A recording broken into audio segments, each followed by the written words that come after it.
میں آپ حضرات سے یہ گزارش کرنا چاہتا ہوں کہ الحمدللہ مجھے دنیا کے مختلف حصوں میں جانے کا موقع ملا ہے۔ دنیا کے 6 بر اعظم میں سے کوئی بر اعظم ایسا نہیں ہے جہاں میں حاضر نہ ہوا ہوں، اور خاص طور سے ان ممالک میں جہاں مسلمان اقلیت میں ہیں، وہاں کے حالات کو دیکھنے کا بھی اتفاق ہوا ہے، وہاں کے مسلمان بھائیوں اور بہنوں سے خطاب کا بھی موقع ملا ہے، ان کے مسائل سے بھی فی الجملہ الحمدللہ واقفیت حاصل ہوئی ہے۔ لیکن اس تمام تجربے اور مشاہدے کے نتیجے میں جو بات میں سمجھتا ہوں وہ یہ ہے کہ جن ممالک میں مسلمان اقلیت میں ہیں، وہاں ان کا سب سے بڑا مسئلہ، جسے موت و حیات کا مسئلہ کہنا چاہیے، وہ اپنے نئی نسل اور بچوں کی تعلیم و تربیت کا مسئلہ ہے۔ اس سے بڑا کوئی اور مسئلہ نہیں۔ اور یہ مسئلہ الحمدللہ مختلف جگہوں پر مدارس کے قیام کے ذریعے، مکاتب کے قیام کے ذریعے اور اسلامی اسکولوں کے قیام کے ذریعے ان کو حل کرنے کی کوشش کی جا رہی ہے، لیکن اب بھی جو ضرورت ہے اس ضرورت کے حساب سے اگر دیکھا جائے تو شاید ابھی 1% بھی کام نہیں ہوا۔ اور یہ ایک ایسا مسئلہ ہے جس کو میں موت و حیات کا مسئلہ سمجھتا ہوں، اور آپ نے تو اس کا زیادہ بہتر طریقے سے مشاہدہ کیا ہوگا، لیکن میں آپ کو خود اپنا تجربہ بتاتا ہوں کہ سن 1978 میں، یعنی آج سے تقریباً 38 سال پہلے مجھے سب سے پہلے امریکہ جانے کا اتفاق ہوا۔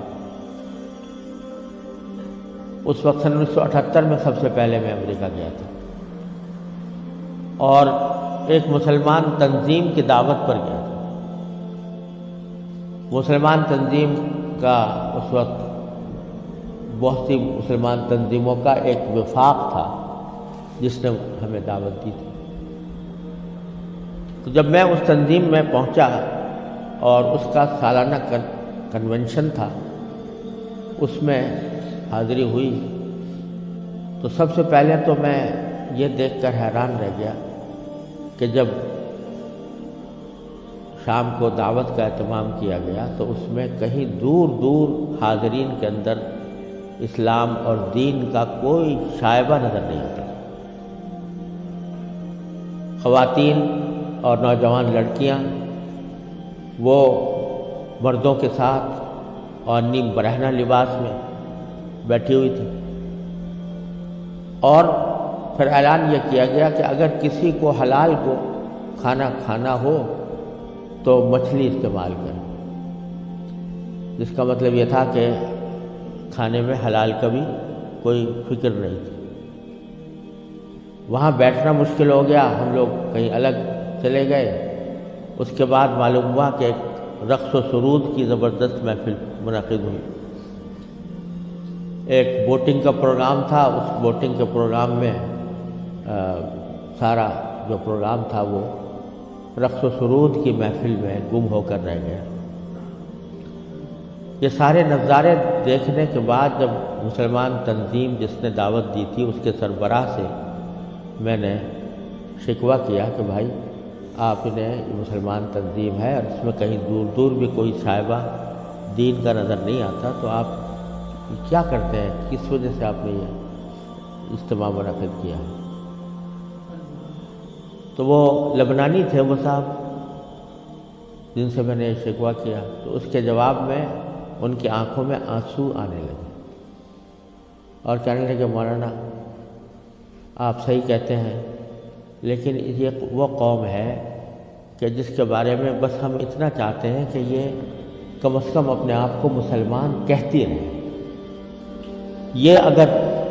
ہم یہ سمجھتے ہیں کہ اگر یہ صرف اپنے آپ کو مسلمان کہتی رہے تو یہ بھی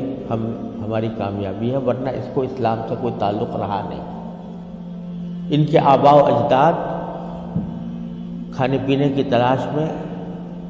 تجارت اور معیشت کی تلاش میں یہاں آئے تھے۔ ان کو اپنے بچوں کی تعلیم و تربیت کی کوئی فکر نہیں تھی۔ یہ اسی ماحول کے اندر پلے بڑے ہیں، اور اس کے نتیجے میں ان کو دور دور بھی کہیں ان کے اندر کوئی شائبہ دین کا نظر نہیں آتا۔ ہمارا کام صرف یہ ہے کہ ان کو اس بات پر جمع کر لیں کہ بھئی تم مسلمان ہو، اپنے آپ کو مسلمان کہتے رہو، ورنہ اسلام کی کوئی چیز ان کے اندر باقی نہیں رہے۔ یہ منظر میں نے 1978 میں اپنی آنکھوں سے دیکھا، اور یہ عبرت ہوئی کہ اگر مسلمانوں نے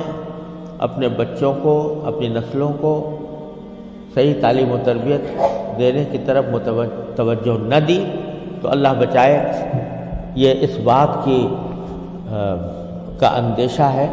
کہ اللہ بچائے جو آنے والی نسلیں ہیں وہ اللہ بچائے مرتد نہ ہو جائے۔ اور اگر خدا نہ کرے ہماری اس بے توجہی اور غفلت کی وجہ سے ایسا ہوا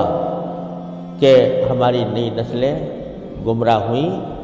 غلط راستے پر گئیں، تو اس کا وبال ہمارے اوپر، کیونکہ قرآن کریم کا ارشاد یہ ہے کہ ایھا الذین آمنوا قوا انفسکم واہلیکم نارا۔ جہنم سے بچانا صرف انسان کے لیے اپنا فرض نہیں ہے کہ وہ خود اپنے آپ کو بچائے، بلکہ اپنے گھر والوں کو بچانا بھی اس کی اپنی ذمہ داری۔ اور یہ بڑے شرم کی بات ہوگی کہ ہمارے آباء و اجداد نے ہمیں اللہ تعالیٰ کے فضل و کرم سے ایمان اور اسلام کی دولت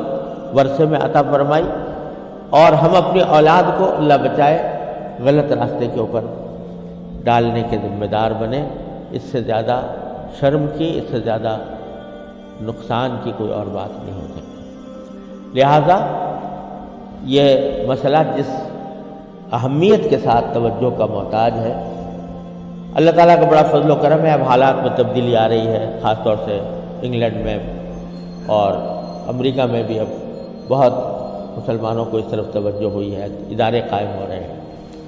لیکن جس پیمانے پر ضرورت ہے اس پیمانے کی ابھی تک کمی ہے،